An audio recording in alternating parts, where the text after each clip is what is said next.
Today I'm taking a look at the VEVOR Helping Hands kit. So it does come with instructions. We have got our magnifying glass. So that does have a magnetic base on the bottom. We got a wire going up that is through a USB-A cable. And we've got our controls right here. So we got power, down, up, and color temperature. Now it's going to be for this ring light right here. That is attached to the magnifying glass.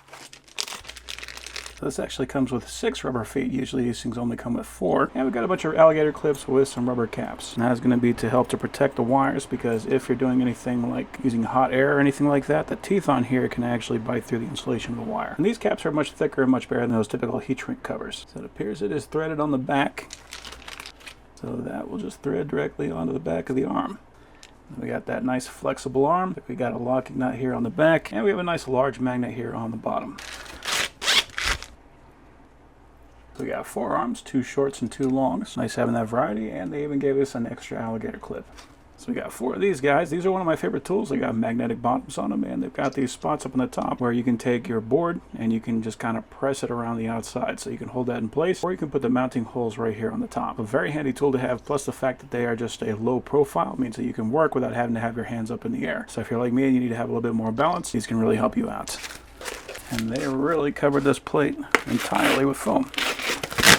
So this is our steel plate, so in the event that we're working on a table that is not magnetic, so if we're working on a wooden desk, something like that, we can just use this guy as our plate. Also nice because we have this hole right here on the top. If you want to, you can just hang the whole thing up on the wall when we're done.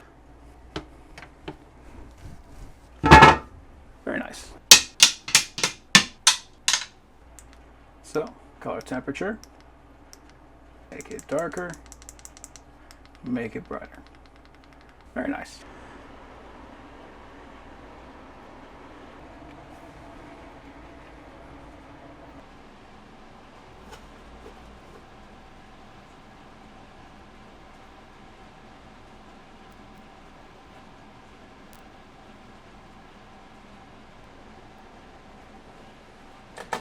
So there we go, we got 4 new contacts. All we gotta do is trim those leads and we would have 2 new capacitors. So overall, that is a very nice Helping Hands kit.